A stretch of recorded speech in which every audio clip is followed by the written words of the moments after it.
Hello dear students, welcome back to your class. Now, today we will again start with the circulatory system, part 5th. So in the previous part 4th, you have learned about the cardiac cycle and how the heartbeat will be generated and what are the sounds of heartbeat and how these sounds lub and dub will be produced. Now today we will be discussing some more terminologies related to the circulatory system which we are not able to complete in that portion, and then we will start with the new topic of the same chapter, that is portal system, and the last topic lymphatic system. So in the circulatory system we have almost completed the cardiac cycle and heartbeat generation, but the three terms are still left, that is electrocardiogram, pulse rate and blood pressure. So first of all we will discuss these terminology and then we will continue with the portal system and lymphatic system. So let's get started with the electrocardiogram. So to understand electrocardiogram, first of all you need to recall the structure of heart. So in this structure of heart, I explained you that above the right auricle, there is a group of some specialized cells which will generate the electrical impulse. And as a result of that wave of electrical impulse, now the heart will do the beating. Okay. So that rhythmic contraction and relaxation in one heartbeat will be done by these generated electrical currents. Clear? So these currents will cause the normal rhythmic heartbeat. So now what is ECG? ECG is that recording of those electrical events which will control the cardiac cycle. So the instrument by which we can measure these electrical activity, that instrument is called as electrocardiograph, and that graphic representation which you can see here, it is called as electrocardiogram. So this is the electrocardiogram of a normal person. Okay, and this is a very, very important diagnostic tool because with the help of this ECG we can diagnose many deadly heart diseases. Okay, for example tachycardia, brachycardia, ventricular fibrillation, and we can also diagnose any heart blockage.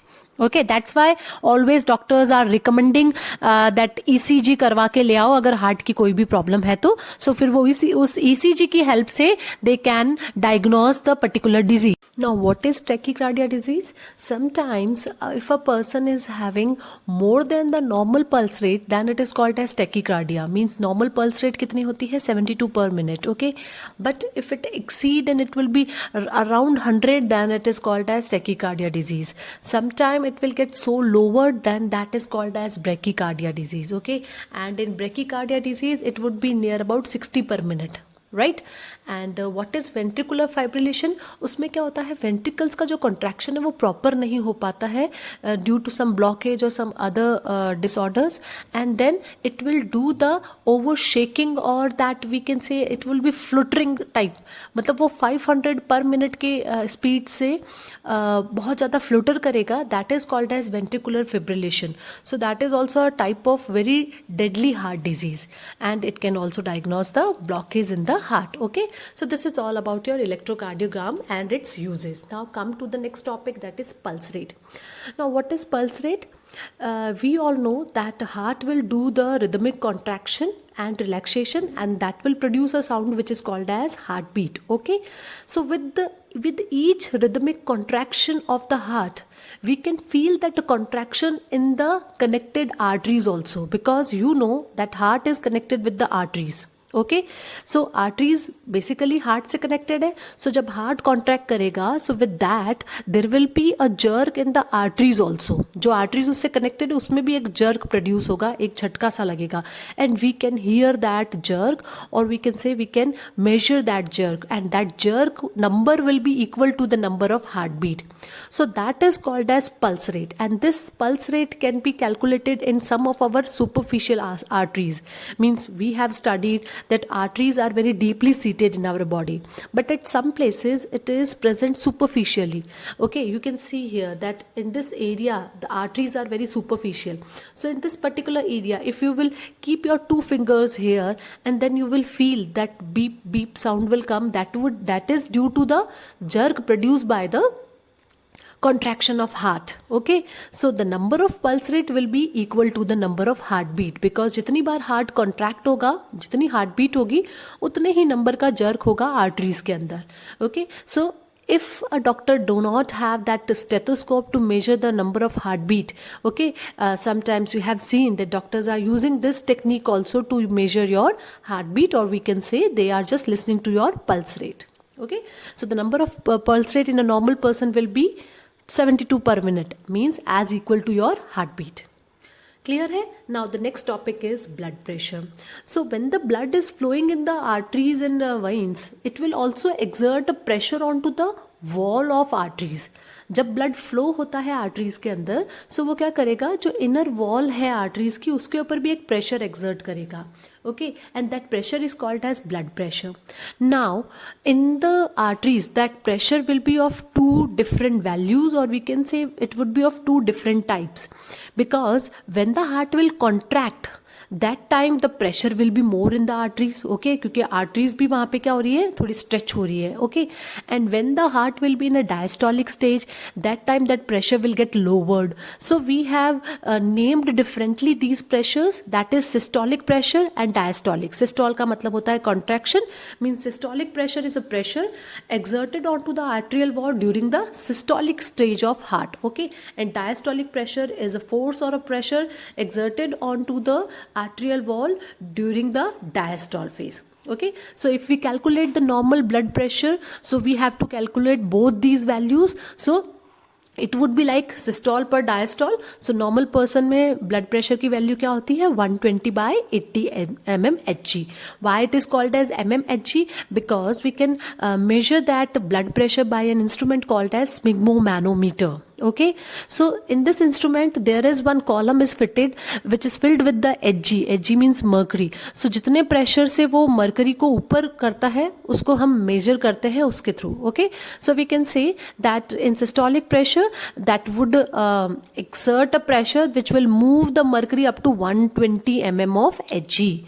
Okay, so by this way we can measure our blood pressure. Normal value आपको learn करनी है, that is 120/80 mmHg.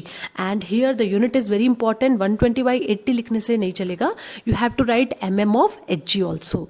Okay, so you have heard that some person are having high BP problem, some are having low BP problem. So इसका क्या मतलब है, high BP means it will exceed that value. If a person is having 140/100 mmHg blood pressure, so 140/100 का मतलब क्या हुआ, 140 उसका systole and 100 हो गया उसका diastole. Okay, so उसको क्या बोलेंगे, that a person is having high blood pressure. And the reason behind high blood pressure is due to the accumulation of cholesterol into the arteries. Inner wall of arteries में cholesterol जमा हो जाता है, जिससे कि diameter जो है वो और ज़्यादा narrow हो जाएगा और अब प्रेशर जो है वो बढ़ जाएगा. And some time if the value will be below that 120 and 80, अगर वो means if the value is 110 and above 60, then it is called as low BP value. And that low BP is also due to that many factors are there, and one major factor is due to that deficiency of water and salt in the plasma. Okay, so this is all about your blood pressure. Okay, we have completed the 3 left terminology from the circulatory system. Now we will start one more new topic of this chapter, that is portal system. So to understand the portal system means what is portal system, first of all let us recall the usual circulation. Usually जो blood है वो circulatory system में कैसे circulate होता है, because you can see here that सबसे पहले arteries जो है वो pure blood लेके आती है, arteries arteriole में convert हो जाती है किसी भी tissue के ऊपर. Okay, यहाँ पे क्या होता है, exchange of gases होता है, means oxygen दे दी जाती है और carbon dioxide ले ली जाती है, फिर से वो carbon dioxide आती है venules में, and then it will come into the veins. अब यहाँ पे जो ब्लड आया है उसको हम बोलेंगे deoxygenated blood, and now this blood will be again circulated back to the heart. Clear? So this is our usual circulation कि आर्टरीज से कैपिलरीज के पास आता है, एक्सचेंज होता है और फिर वेन्स में आ जाता है. But at some places in our body we are having a different type of circulation. थोड़ा सा इसमें difference है. Now what kind of difference is there, we will see here that यहाँ पे क्या हुआ है, arteries में pure blood आया, फिर से वो आर्ट्रियोल्स के थ्रू होके, suppose we are talking about the differences near the small intestine and stomach. So in that portal system what will happen, ये आर्टरी ब्लड लेके आई है मेन एरोटा और ये डिवाइड हो गई मीजेंट्रिक आर्टरी में, because mesenteric artery is an artery which will flow the pure blood to the stomach and intestine. Okay, यहाँ पे क्या हुआ, गैसेस एक्सचेंज हो गया. Now the deoxygenated blood will come into hepatic portal vein. It is a type of portal system present in our abdominal region around the digestive tract. Now यहाँ पे question आता है कि ये डायरेक्टली वेन में क्यों नहीं आया, because the reasons are that in our body we have to perform some other functions also. So यहाँ पे क्या होता है, पोर्टल सिस्टम होता है. That portal system is a kind of connected system. ये क्या करता है, सबसे पहले यहाँ से इम्प्योर ब्लड को लेके पहले किसी एक और दूसरे ऑर्गन में डाल देता है, और यहाँ पे वो ऑर्गन है liver. Okay, that's why it is called as hepatic portal system, because it is pouring the blood into the hepatic word is connected to the liver. Okay, so ये hepatic portal system क्या करता है, यहाँ से blood को connect करके एक और दूसरे ऑर्गन में पहले डाल देता है, और अब यहाँ से टोटल ब्लड जो है वो वेन्स के अंदर जाएगा. एंड इसके पीछे रीजन क्या है, that we will study in the significance of the portal system. So here you need to understand that the portal system is just a connector system, जो क्या करता है, बाकी सारे ऑर्गन से ब्लड को कनेक्ट करता है, एक किसी दूसरे ऑर्गन में डालता है, एंड देन वो ऑर्गन उस पूरे डीऑक्सीनेटेड ब्लड को इंफीरियर वेना केवा में या फिर सुपीरियर वेना केवा में डाल देता है. क्लियर है? Now you can see here it is hepatic portal vein because it is pouring its blood into the hepatic organ means it is liver. Okay, now hepatic portal vein is a type of blood vessel which is having capillaries at both of the ends. Okay, you can see यहाँ पे भी blood capillaries है और यहाँ पे भी blood capillaries है. So that is an important question which was very frequently asked in exam, that a blood vessel which is having capillaries at both the ends, so your answers will be hepatic portal vein. Okay, so hepatic portal vein ने क्या किया है, यहाँ small intestine से blood को collect किया, ये deoxygenate हो चुका है और उस blood को अब pour कर दिया है लीवर में. Now come to the question mark, why? So the reason is कि यहाँ पे क्या है, स्मॉल इंटेस्टाइन और जो उससे जो न्यूट्रिएंट है एब्जॉर्ब होके ब्लड में आ चुके हैं, अब उसको पहले लीवर में स्टोर करवाना है. Okay, and then what will happen, liver भी क्या करेगा, इसमें से जितने भी न्यूट्रिएंट्स होगा उनको एब्जॉर्ब कर लेगा और अपनी कार्बन डाइऑक्साइड भी उसमें ऐड करके फिर हिपैटिक आर्टरी उसको पोर कर देगी मेन वेन के अंदर, और ये वेन फिर लेके जाएगा up to the heart. Okay, so you can see here कि यहाँ पे हिपैटिक पोर्टल सिस्टम का मेन काम क्या है कि it will collect the blood from different organ. So hepatic portal system basically is collecting the blood from the small intestine, pancreas, spleen, और उसको फिर ड्रेन कर देता है लीवर में. क्लियर है? Now here is one more diagram to better understand this concept. So यहाँ पे क्या है, स्मॉल इंटेस्टाइन पे कैपिलरीज से जो ब्लड है वो कलेक्ट होके यहाँ आया, that is now deoxygenated blood, क्योंकि प्योर ब्लड आया, एक्सचेंज हो गया और ये डीऑक्सीनेटेड ब्लड आ गया है अब यहाँ पे हिपैटिक पोर्टल वेन में. नाउ व्हाट विल हैपन, ये हिपैटिक पोर्टल वेन में आया है और यहाँ से अभी वो पहले जाएगा लीवर में. Directly it will not go into the inferior vena cava. Clear? So the blood will come into liver. अब यहाँ पे क्या होगा, जो स्मॉल इंटेस्टाइन से न्यूट्रिएंट को एब्जॉर्ब किया गया है उसको अब यहाँ पे लीवर में स्टोर कर लिया जाएगा. As you have already studied that small intestine से जो ग्लूकोज मॉलिक्यूल्स निकलते हैं उसको लीवर स्टोर करता है in the form of glycogen. Clear? So for the storing of glucose molecule and for the deamination of the proteins, कुछ proteins ऐसे होते हैं जिनको डिस्ट्रॉय करना होता है, तो ये काम भी क्या करता है, लीवर करता है. सो इन सारे काम के लिए पहले इस ब्लड को लीवर में लाया जाता है. ओके, एंड देन लीवर अपना कार्बन डाइऑक्साइड का कंपोनेंट फिर से इसमें मिक्स कर देगा. Now through the hepatic artery, hepatic vein, not artery, vein. Now through the hepatic vein, that deoxygenated blood will be poured into the inferior vena cava. Is it clear now? Okay, so from the liver then these hepatic veins will drain the blood into the inferior vena cava. Liver से कौन लेके जाता है, hepatic vein. और hepatic portal vein क्या करता है, it will carry the blood from the small intestine and stomach and it will pour into the liver. Clear? Now what are the main significance? सबसे पहला सिग्निफिकेंस तो यही है कि यहाँ पे जो एब्जॉर्ब न्यूट्रिएंट थे उनको हम ट्रांसफर कर सकते हैं लीवर में. Second is it will act as a reservoir of blood. Why? Because they are broad and यहाँ पे बहुत सारा अमाउंट में ब्लड रहता है. So it will act as a reservoir and it will store the sugar for the future use और deamination of proteins भी कर देता है. So these all are the significance of hepatic portal system. So in our body basically we are having two types of portal system. एक हमने पढ़ लिया है, that is hepatic portal system. And the next one is hypophyseal portal system. It is not given in depth in your book, so we will not study about it. आपको बस इतना याद रखना है that hypophyseal portal system is present in your brain. Now come to the next topic, that is lymphatic system, which is the last topic of this chapter. Actually students, in addition to our main circulatory system, there is one more kind of circulatory system is also present in our body, and this system will indirectly support our two main systems, that is circulatory system and even our immune system. So this system is lymphatic system. So lymphatic system क्या है कि हमारी body में जैसा circulatory system है, main circulatory system जिसकी हमने अभी अभी सारी डिटेल्स जानी है, just like that circulatory system we also have one more a kind of circulatory system, क्योंकि इसमें भी कुछ ना कुछ सर्कुलेट होता है. ये जो टाइप ऑफ सर्कुलेटरी सिस्टम है, it is not a main circulatory system, but इसको भी हम सर्कुलेटरी सिस्टम का पार्ट बोल सकते हैं, बिकॉज ये जो लिम्फेटिक सिस्टम है ये सब सिस्टम है सर्कुलेटरी सिस्टम का. हम कह सकते हैं कि एक सपोर्टिव सिस्टम है सर्कुलेटरी सिस्टम का.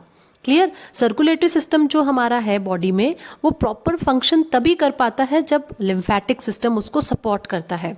And in addition to support our circulatory system, ये लिम्फेटिक सिस्टम हमारी बॉडी के इम्यून सिस्टम को भी सपोर्ट करता है. क्लियर है? सो लिम्फेटिक सिस्टम एक ऐसा सपोर्टिव सिस्टम है जो मेन सिस्टम ना होके वो एक सपोर्टिव सिस्टम है जो कि दो मेन सिस्टम्स को सपोर्ट करता है. और ये दो मेन सिस्टम्स कौन से हैं? सर्कुलेटरी सिस्टम और immune system. So let's start with this lymphatic system. We will study that इसके स्ट्रक्चर में क्या क्या है and now then what are the functions of this lymphatic system.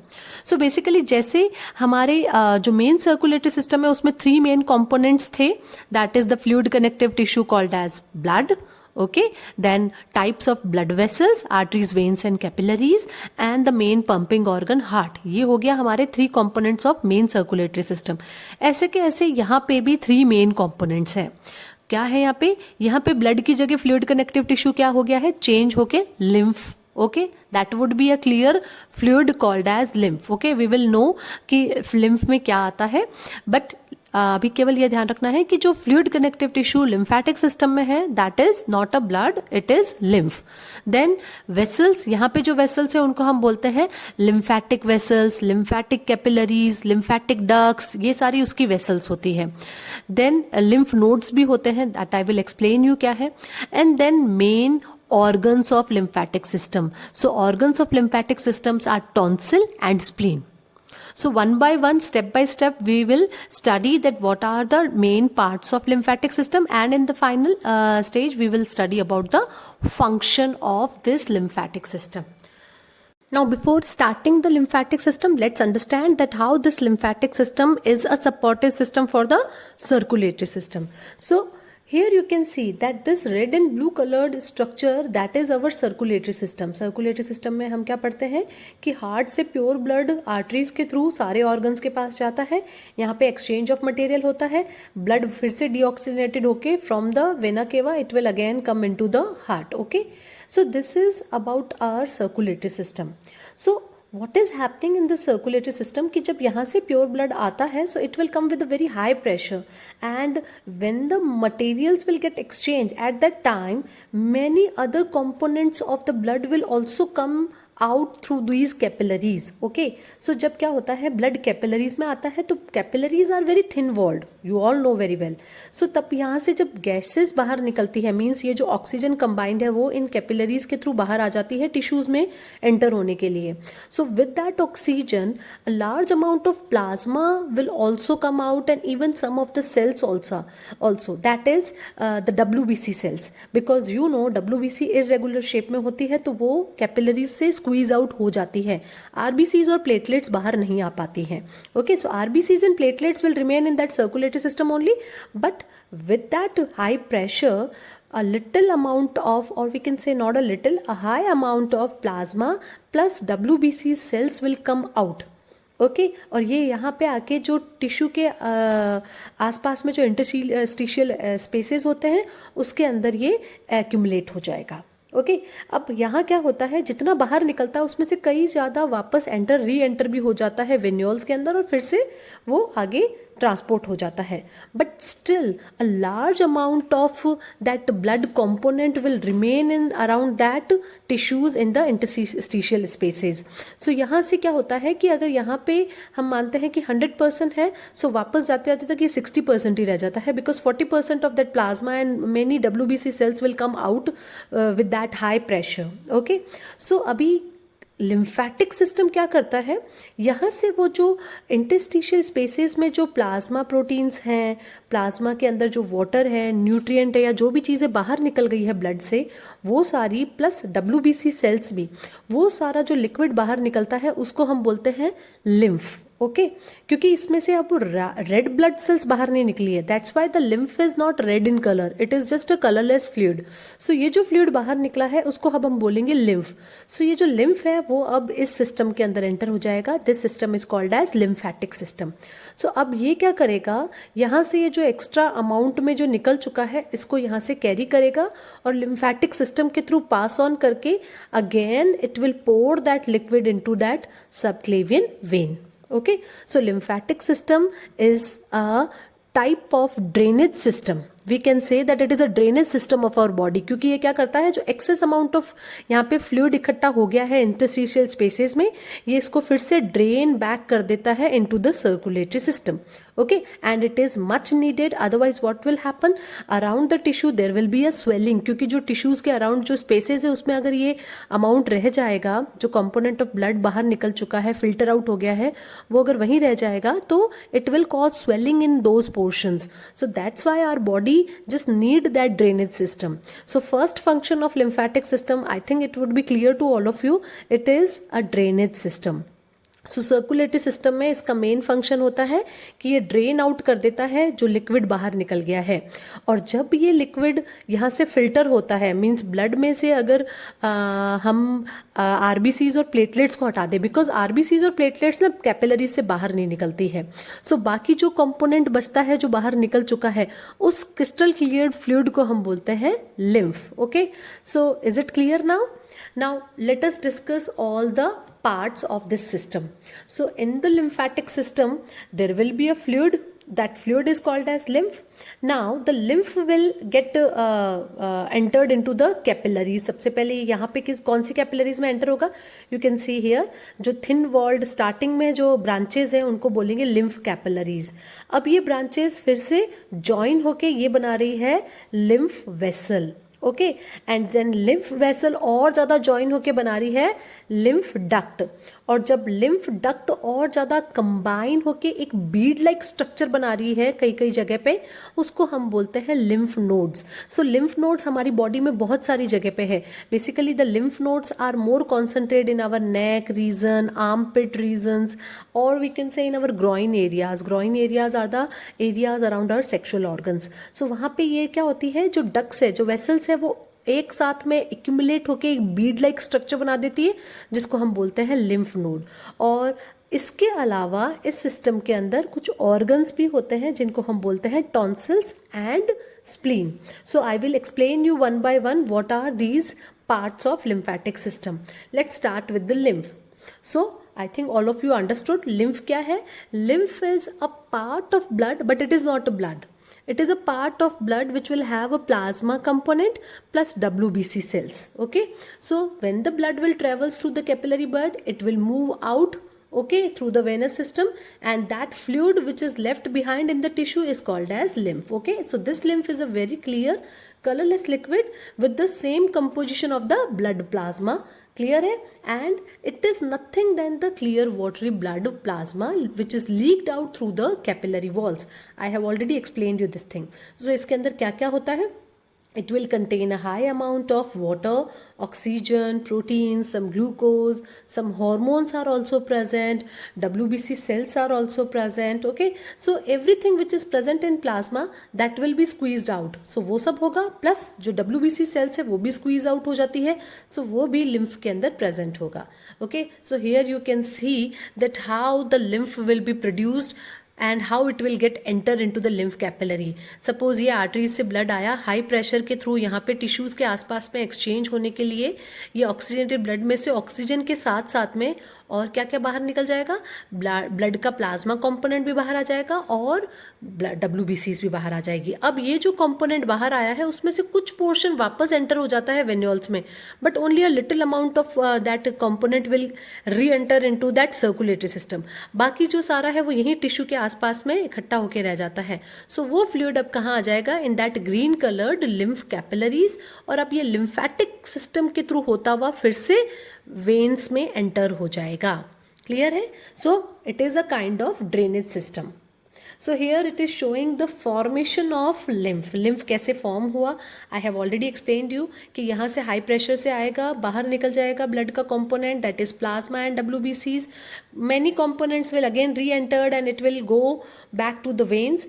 But जो यहाँ पे बच गया है अब वो किस में एंटर हो जाएगा, lymph में एंटर हो जाएगा, और ये lymph के थ्रू होता हुआ फिर से वेन में जाएगा. Now come to the next part of the lymphatic system, that is lymphatic vessels. Okay, so what will happen, lymphatic vessels कैसे form होती है, the lymphatic capillaries when they will join together they will form a lymph vessel.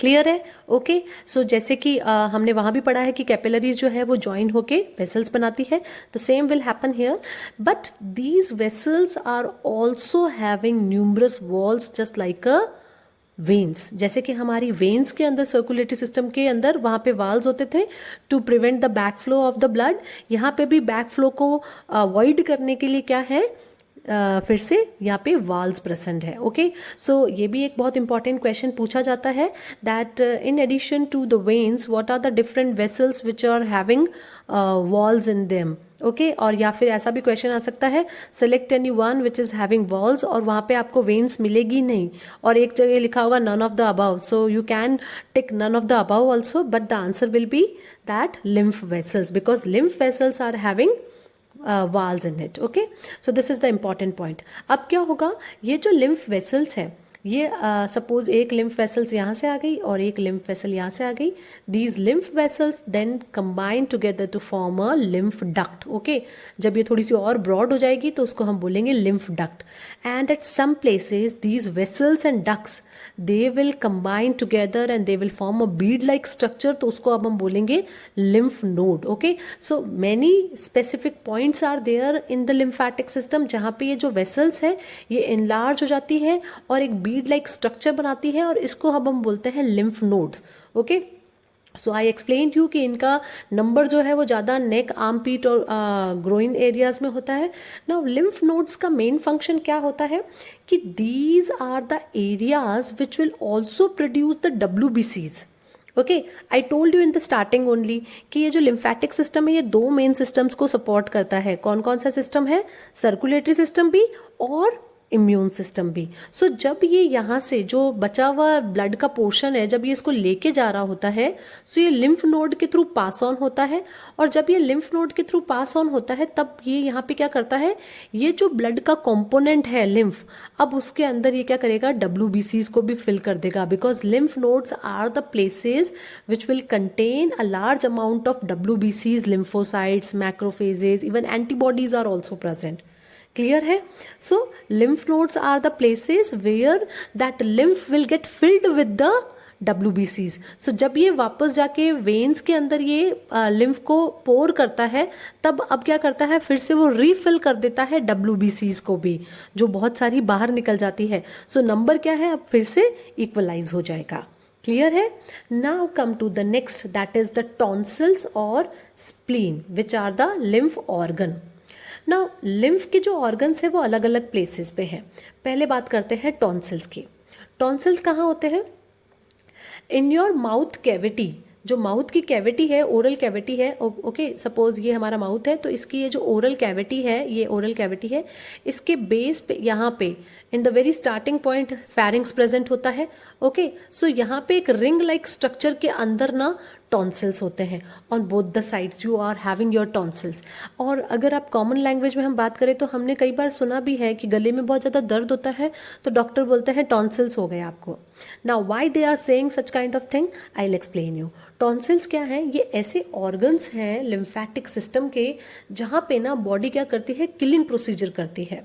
What do mean by killing procedure, suppose अगर कोई bacteria यहाँ से enter करता है सो वो हमारे टॉन्सिल्स में आ जाता है, ओके। और यहाँ पे क्या होता है, बहुत सारी WBCs एंटीबॉडीज प्रेजेंट है और ये ऑर्गन्स ना खुद प्रोड्यूस करते हैं, ओके। WBCs प्रोड्यूस करते हैं, एंटीबॉडीज प्रोड्यूस करते हैं। तो यहाँ पे क्या है, जब नंबर ऑफ WBCs है तो यहाँ वो किलिंग प्रोसीजर स्टार्ट कर देंगे, यानी जो जर्म्स आए हैं उनको किल करना स्टार्ट करते हैं। So with the result of that killing procedure now there will be an inflammation in this particular area. Inflammation का मतलब है यहाँ पे स्वेलिंग हो जाएगी, रेडनेस आ जाएगी, और उस स्वेलिंग और रेडनेस की वजह से क्या होता है, टॉन्सिल्स होते हैं, मीन्स पेन होता है हमें गले में, ओके। सो द टॉन्सिल्स में पेन होना, that is a symptom that you have a kind of infection, या तो आपको कोई बैक्टीरिया या वायरस का इन्फेक्शन हुआ है तभी हमें टॉन्सिल्स होते हैं। क्लियर है? नाउ फंक्शंस क्या हो गए अब इसके, कि ये बहुत ही एंट्री लेवल पे, इनिशियल स्टेज पे ही ये क्या करता है, बॉडी को प्रोटेक्ट करता है by destroying the germs at the entry, and it will also produce antibodies and WBCs। Clear? Now the next organ that is spleen, okay. Spleen is the largest lymphatic organ, सबसे बड़ा है यहाँ पे, और इसकी location क्या है, suppose it is your stomach, J shape stomach होता है, ओके। सो स्टमक और जो रेस्पिरेटरी सिस्टम का डायफ्रम है, इन दोनों के बीच में यहाँ पीछे की साइड में you are having your spleen, okay. Okay, so जो स्टमक का फंडस रीजन है और जो डायफ्रम है रेस्पिरेटरी सिस्टम का, जो लंग्स होता है उसके नीचे जो मस्कुलर शीट होती है उसको हम क्या बोलते हैं, डायफ्रम। सो इन दोनों के बीच में यहाँ पे कहीं पे पीछे की साइड में क्या है, स्प्लीन है। This is the location, okay. So function इसका क्या है, again the function will be to produce a large amount of antibodies, WBCs, and even it will also helpful in destroying the RBCs। जो RBCs और platelets की अब as हो गई है तो उनका प्रॉपर रिमूव करना, उनको डिस्ट्रॉय करने का काम भी कौन करता है, स्प्लीन करता है। And even it is a large organ which is having a large amount of blood in it, so it will also act as a reservoir in case of any emergency.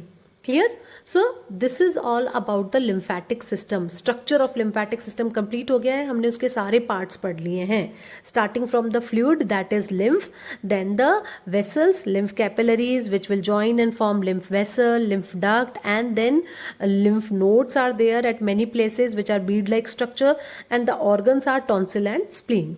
Clear? Now come to the function of lymph, और we can say function of lymphatic system, because जो lymph का function है वही उस system का function होगा, okay. So lymphatic system के main 3 functions होते हैं।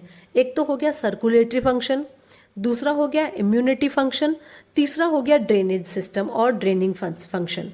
सो सर्कुलेटरी सिस्टम में क्या होता है कि जब ये लिम्फ यहाँ से पास ऑन हो रहा है, कहाँ से, टिश्यूज के आसपास में इंटरस्टिशियल स्पेसेस में जब ये आ चुका है, सो जब यहाँ से ये फ्लूइड जाएगा, फिर से ट्रांसफर हो जाएगा वेन्स के अंदर, at that time it will also help in circulation of nitrogenous waste, carbon dioxide, fats, nutrients and other components which are already present in the plasma, okay. So plasma में जो चीजें present थी वो उनको आगे आगे क्या करेगा, उनको भी सर्कुलेट करता करता यहाँ पे उसको फिर से पोर कर देगा। So it will also help in that circulation of all these component, that is nitrogenous waste, many nutrients and proteins and hormones. Clear? Now come to the next function. Circulation के साथ साथ में main function इसका है immunity function. Means इसका क्या काम है, पहला तो ये फिलिंग करता है WBCs की, क्योंकि ये जो नोड्स हैं, नोड्स के अंदर क्या होता है, WBCs फॉर्म होती है, ओके। और ये जब लिम्फ इसके थ्रू पास ऑन होता है तो ये WBCs को कैरी करके यहाँ पे सर्कुलेटरी सिस्टम के अंदर फिर से उसको पोर कर देता है। Plus it will also help in destroying the germs in the lymph nodes, because जितने भी जर्म्स होते हैं वो भी लिम्फ क्या करता है, कैरी करके लिम्फ नोड में उनको छोड़ देगा, और यहाँ पे लिम्फ नोड में abundant amount of WBCs are present होती है, सो वो क्या करती है, वो फिर से उनका किलिंग प्रोसीजर कर देती है. So in such a way it will be helpful in the immune function. You can see here, ये क्या है, एक इनलार्ज्ड व्यू है लिम्फ नोड का. सो ये हो गई है type of WBC. Lymph node में WBCs है और suppose they are the bacteria. So ये WBCs क्या करती है, लिम्फ नोड्स में इनको किल कर देती है, और किल करने के बाद में ये लिम्फ जो है यहाँ से फ्लो होगा, तब बहुत सारी WBCs को आगे कैरी करके सर्कुलेटरी सिस्टम में पोर कर देगा. Clear? Now come to the next function, that is the drainage function. Drainage function also I have already explained you कि क्या होता है जब यहाँ पे हाई ब्लड प्रेशर से ब्लड आता है, so that blood is with very high pressure, so maximum amount of component of plasma and we can say the WBC, it will come in that interstitial spaces यहाँ पे आ जाता है. Okay, और यहाँ पे जो ब्लड का कंपोनेंट बाहर निकल गया उसमें से थोड़ा तो वापस एंटर हो जाता है, बट जो rest of the amount of blood, यहाँ पे ब्लड का कंपोनेंट बाहर निकला है, पहले तो हम इस कंपोनेंट को क्या बोलेंगे, lymph. Okay, because it is a crystal clear fluid and it is not a blood, because it is not having RBCs and platelets and even many plasma proteins also जो कि बाहर नहीं निकल पाते हैं. Okay, so ये जो lymph है वो अब फिर से एंटर किससे होगा, through the lymphatic system. It would be drained out back into that subclavian when. Okay, ये सबक्लेवियन वेन के अंदर इसको बाद में फिर से ड्रेन कर देगा. So it will help in draining the excess of fluid from the intercellular spaces back into the blood. Clear है?